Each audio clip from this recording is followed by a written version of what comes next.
দেখতে এত সুন্দর আর মজাদার চাপটি পিঠা যদি ঘরে বানানো যায় তাহলে আর পূর্বাচলের 300 ফিটে যাওয়ার কোনো প্রয়োজন নেই। আসসালামু আলাইকুম everyone, welcome back to my channel.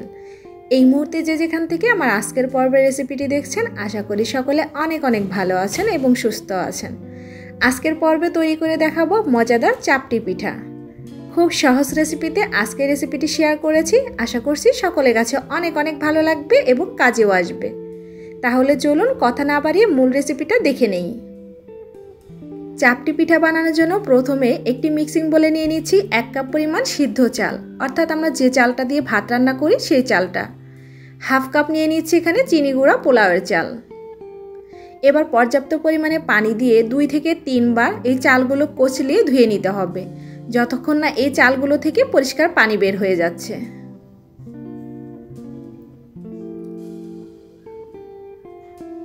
তো চালগুলো আমি কয়েকবার খুব ভালোভাবে কচলিয়ে ধুয়ে নিয়েছি। এরপর যে আমি কুসুম গরম পানি দিয়ে চালগুলোকে ভিজিয়ে রাখবো 2 ঘন্টার জন্য। চাইলে নর্মাল পানি দিয়েও ভিজিয়ে রাখতে পারেন, তবে সেক্ষেত্রে সময়টা একটু বেশি লাগবে চালগুলো ভেজার জন্য। আর আপনি যদি কুসুম গরম পানি দিয়ে চালগুলো ভিজিয়ে রাখেন সেক্ষেত্রে 2 ঘন্টা ভিজিয়ে রাখলেই হয়ে যাবে। 2 ঘন্টা ভেজানোর পর চালগুলো কিন্তু অনেকটাই নরম হয়ে গিয়েছে। এই পর্যায়ে চাল থেকে কিছুটা পানি আমি কমিয়ে নিচ্ছি, কারণ ব্লেন্ডার জারে সবটুকু পানি দিয়ে ব্লেন্ড করলে অনেক পাতলা হয়ে যাবে, তাই কিছুটা পানি আমি কমিয়ে নিয়েছি। এর মাঝে দিয়ে দিচ্ছি আমি 8টি কাঁচামরিচ। ঝালটা আপনারা আপনাদের পছন্দ মতো এখানে অ্যাড করবেন। 7 থেকে 8 কোয়ার মতো রসুন দিয়ে দিচ্ছি। একটি দিয়ে দিচ্ছি পেঁয়াজ, মাঝখান থেকে একটু কেটে দিয়েছি। স্বাদ মতো দিয়ে দিচ্ছি লবণ, দিয়ে দিচ্ছি 1 চিমটি পরিমাণ হলুদের গুঁড়া। এখানে 1/4 চা চামচের মতো হবে, তবে হলুদের গুঁড়া বেশি দিতে যাবেন না, তাহলে চাপটিগুলো খাওয়ার সময় হলুদের গন্ধ আসবে। নেড়ে চেড়ে খুব ভালোভাবে মিশিয়ে নিচ্ছি। এখানে আমি আমার পছন্দ মতো ঝাল অ্যাড করেছি, তবে এই কাঁচামরিচে কিন্তু বেশি একটা ঝাল হবে না। আর চাপটি পিঠা কিন্তু একটু স্পাইসি খেতে খুবই ভালো লাগে। এবার সবগুলো চাল আমি ব্লেন্ডার জারে দিয়ে দিচ্ছি আর খুব ভালোভাবে ব্লেন্ড করে নিব। খুব স্মুথ করে আমি ব্লেন্ড করে নিয়েছি, দেখতেই পাচ্ছেন। আপনারা চাইলে কিন্তু শিলপাটায়ও বেটে নিতে পারেন।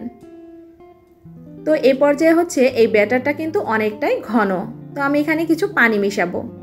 তো এখানে আমি অল্প পরিমাণে পানি দিয়ে দিচ্ছি আর ব্যাটারটাকে অনেকটাই পাতলা করে নিতে হবে। ঘন ব্যাটারে চাপটি পিঠা কিন্তু ভালো হবে না, মুচমুচে হবে না, খেতেও ভালো লাগবে না। তাই পানির চেয়ে একটু কম পরিমাণে পাতলা করে নিতে হবে। একদম পানির মতো পাতলা করা যাবে না, পানির চেয়ে একটু ঘনত্বটা রাখতে হবে। আশা করছি দেখেই বুঝতে পারছেন আমি কীরকম পাতলা করেছি। এখানে স্বাদ মতো আরও কিছুটা লবণ দিয়ে দিচ্ছি। অবশ্যই টেস্ট করে লবণটা ব্যবহার করবেন। এবার নেড়েচেড়ে খুব ভালোভাবে মিশিয়ে নিয়েছি। আর এখানে আমি 2টি লেবু পাতা দিয়ে দিচ্ছি। লেবু পাতাকে খুব ভালোভাবে ধুয়ে পরিষ্কার করে এরকম চিকন চিকন করে কেটে নিয়েছি। লেবু পাতা দিলেই চাপটি পিঠা খেতে কিন্তু খুবই ভালো লাগে, সুন্দর একটা স্মেল পাওয়া যায় আর খেতেও কিন্তু দারুণ লাগে। চেষ্টা করবেন লেবু পাতাটা ব্যবহার করার জন্য। খুব ভালোভাবে নেড়েচেড়ে মিশিয়ে নিয়েছি। চাপটি পিঠাগুলো ভাজার জন্য আমি আগে থেকে চুলায় একটি প্যান বসিয়ে একটু গরম করে নিয়েছিলাম। আর চাপটির ব্যাটারটা দিয়ে জাস্ট এরকম প্যানের হাতলিটা ধরে ঘুরিয়ে নিতে হবে, তাতেই কিন্তু হয়ে যাবে আমাদের চাপটি পিঠা। 2 মিনিটের মতো ঢেকে দিতে হবে আর চুলার আঁচটাকে মিডিয়াম টু লো এর মাঝামাঝি রাখতে হবে। একদম লো আছে চাপটি পিঠা ভাজতে যাবে না, তাহলে কিন্তু এই চাপটি পিঠাগুলো মুচমুচে হবে না আর উপরটা কিন্তু সাদা সাদা হয়ে যাবে। তাই চুলার আঁচটাকে একদম কমিয়ে রাখা যাবে না, লো আঁচের চেয়ে একটু বাড়িয়ে রাখতে হবে।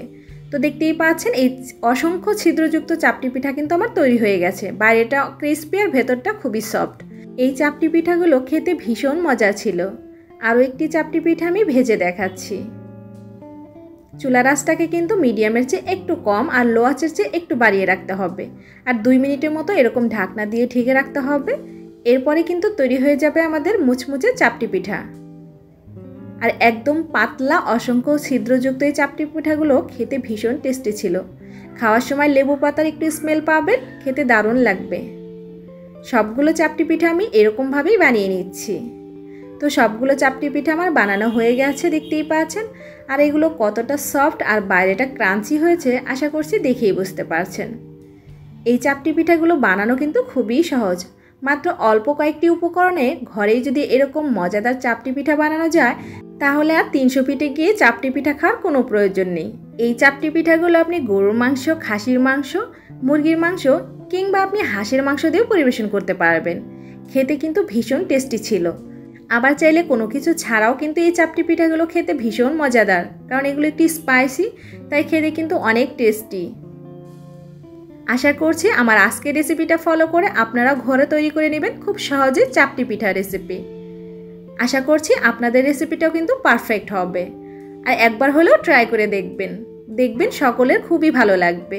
আমার আজকের রেসিপিটা ভালো লাগলে চ্যানেলটি সাবস্ক্রাইব করে নিয়মিত চ্যানেলের সাথেই থাকবেন। লাইক, শেয়ার, কমেন্টস করতে ভুলবেন না। এতক্ষণ যারা আমার ভিডিওটি দেখলেন তাদের অসংখ্য ধন্যবাদ জানাচ্ছি। সবাই অনেক অনেক ভালো থাকবেন, সুস্থ থাকবেন। আজকের মতো এখানেই বিদায় নিচ্ছি। আল্লাহ হাফেজ।